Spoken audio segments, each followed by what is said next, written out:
prescribed psychiatric drugs in America, the top 10 are all related to anxiety.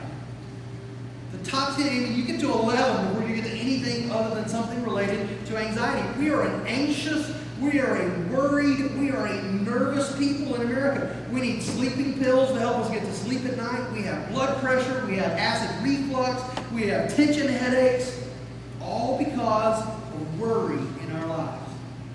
We worry about our kids, we worry about our jobs, we worry about the economy, we worry about the price of gas, we worry about our house payments, we worry about our retirement, we worry, worry, worry. And it eats us alive.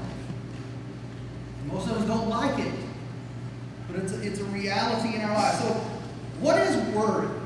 Before we start talking about worry, what is worry? Well, worry is when we focus on the potential negative outcomes or implications of circumstances in our lives. That's what worry is. When you focus on the potential, it's not real, it's potential. Potential negative, it's not good, it's bad. On the potential negative outcomes or consequences of circumstances, and what else did I say? Circumstances in our lives.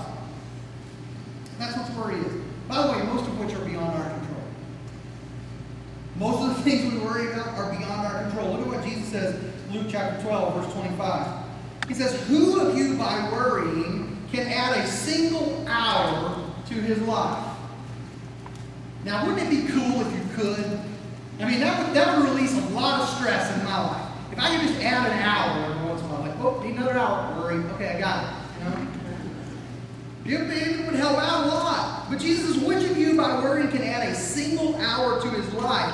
Since you cannot do this very little thing, why do you worry about the rest? You can even add that time to your day. So why do you worry about the rest? Why do you worry? There is so very little we have control over in our lives. Studies on worry indicate that most of the things we worry about 80 to 90% of the things we worry about, never come to pass. 80 to 90% of the things you worry about, they never happen. And so you spend all that energy and all that emotion and all that effort and all that stress worrying about something that's not going to happen. You say, yeah, but there's that other 20%. Okay? I know you professional. See, you professional worriers, I know you're going to go home today and you're going to be worried about the fact that you worry. You are. You're stressed out because you worry. You're like, oh man, I'm not doing that while I'm worried. What kind of Christian am I? Okay. But what about that other 20%? Okay, that other 20%, about, let's see, it's like 12 to 15. So the majority percentage of that, most of those things aren't as bad as we think they're going to be. So you take the stuff that we worry about, most of it doesn't happen. A lot of it, what it does happen, isn't as bad as we think it's going to be. Only about 1 to 2% of the things we worry about actually happen. The worst case scenario. And of those 1 to 2%, most of those are things that you have absolutely no control over. Getting cancer. Somebody getting in a car wreck. Your job getting cut. Most of those 1 to 2% of the stuff we worry about that actually happens, most of that you have zero control over. You can't do anything about it. The problem is we operate under the illusion of control in America. The illusion of control is I'm in charge. I can handle this. Everything that's happening in my life, I have control over it. I can do what I want. I can dictate what's going on in my life. And you don't. You don't. You see what worry is? Worry is when I say, hey, Jesus, I'm going to be Lord of my life for a little while now. Okay? I mean, this one, I'm not sure you got this one, God. I'm not sure, God, I don't know if you know everything that's going on here. I'm not sure you're aware of all the circumstances. I'm not sure if you know everything's going to happen in my life. So for just a minute, I need to be back in charge. Because I need to worry about this, and I need to be concerned about what's going to happen. And so, God, if you'll just step out of the way, let me be in control, let me worry about this, then maybe it'll turn out better. So we step back into control in our lives, and as a result, we get worried.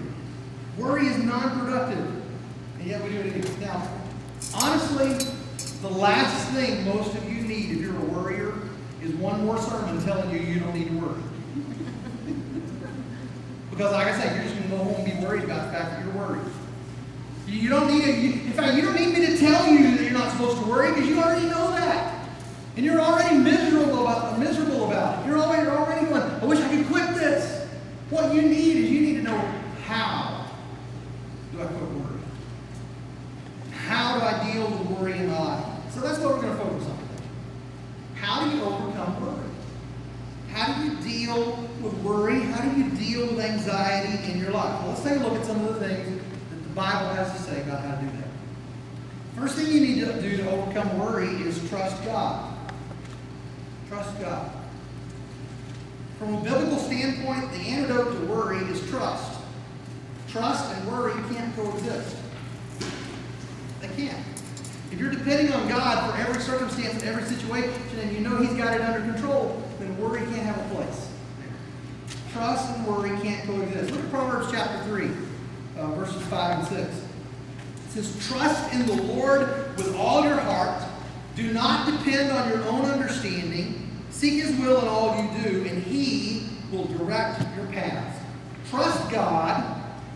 Don't depend on your own understanding. You know what happens when we worry? We quit doing the first thing and we start doing the second. We quit trusting God and we start depending on our own understanding. And we go, really, I know more about what's about to happen than God does. I really understand this situation better than He does. My understanding is clearer than His, so I need to worry about this. I need to be concerned about this because I don't know if God really understands what's going on in my life. And so we quit doing the first thing and we start doing the second thing. We stop trusting God. We start depending on our own understanding and our own strength and our own abilities and our own intelligence and all those things. Whatever the situation is in our lives.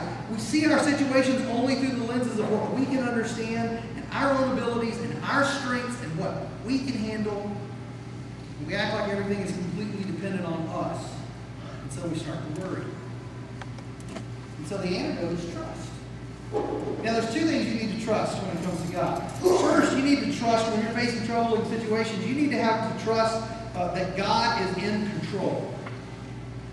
That God is in control. No matter what is going on in your life, God is in control. There is nothing that can happen in your life that God has not allowed to come into your life. There is nothing that is ever going to happen in your life that God is not in control of. You know, one of the most important doctrines of the Bible is this thing called the sovereignty of God.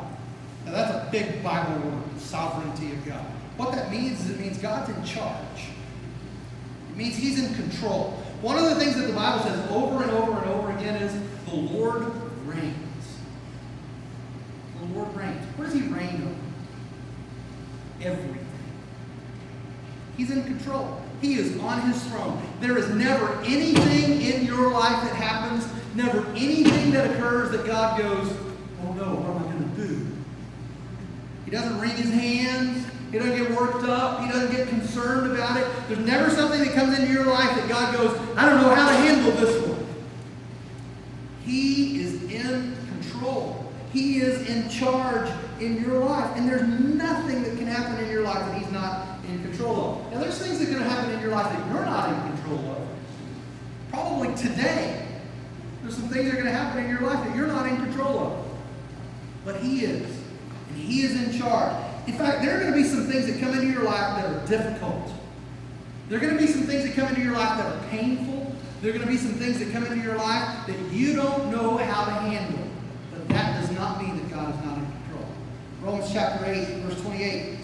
A lot of people's favorite passage of Scripture says, we know that God causes some things to work together for good. Not what it says, right? Everything. Does that mean bad stuff? Hurtful stuff? Stuff that you don't know how to handle? Stuff that you don't have the answer to? Yep. But God causes everything to work together for the good of those who love God and are called according to my purpose for me. His purpose. His purpose. He's in control. He is in charge in your life, and He has a purpose in everything that comes into your life. So you don't need to worry because everything that happens in your life, everything is God working out His plan for you. So you got to trust in God's control. But you also have to trust in God's concern. What that means is you have to trust in the fact that God cares. And really, that may be the harder one for us. I believe God's in control. I just don't know if He cares. I mean, this is happening in my life, and God, you got the power to deal with this, and you got the power to take this out of my life. You got the power to handle this. So God, do you care what's going on in my life? There's this time that Jesus and the disciples were out on the Sea of Galilee. And they're in a boat, and this big storm blows up, and Jesus is asleep at the front of the boat. Massive storm. The disciples are straining against the oars. The disciples are guys who spend their livelihood out on this lake every day, and they are scared to death that they are going to die. And they go and they wake Jesus up, and the first thing they say is, Master, don't you care? Don't you care? That's the big question that confronts us when we're tempted to worry. God, I believe you're in control. But do you care? Do you understand what's happening? Do you understand what's going on in my life? 1 Peter chapter 5, verse 6. It says, humble yourselves therefore under God's mighty hand. See, He's in control. That He may lift you up in due time. Cast all your anxiety on Him because He cares for you. God cares for us. In fact, He cares for us more than we care for ourselves. Which is why sometimes He brings stuff into our lives that we wouldn't bring into our lives. And sometimes He allows stuff to happen in our lives that we wouldn't allow to happen in our lives because He's more concerned about your character than He is your comfort. Because He wants to fashion you into somebody that you use. He wants to fashion you into somebody that brings Him honor and glory. He cares. He cares about every detail of your life. He cares about you. And so we got to cast our cares upon Him. If you're going to overcome worry, you got to start trusting in the fact that God is in control and that He cares for you. But honestly, that's the hard thing to do. Worry is at its heart an issue of trust. So what develops trust? Since that's so hard to do, what develops trust? You are not going to like this answer, okay? Okay? Because what develops trust is God putting you in situations where you feel out of control. And Him bringing you through that situation.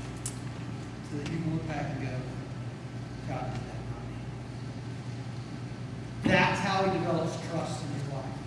And so the very things that are causing you worry, the very things that are eating you up on the inside, can be, if you give them to God, the very things that God goes, I'm going to develop trust in your life because you're going to see that I can handle it even if you can't. So you got to trust Him. And so that's one of the things that develops trust. Now, another thing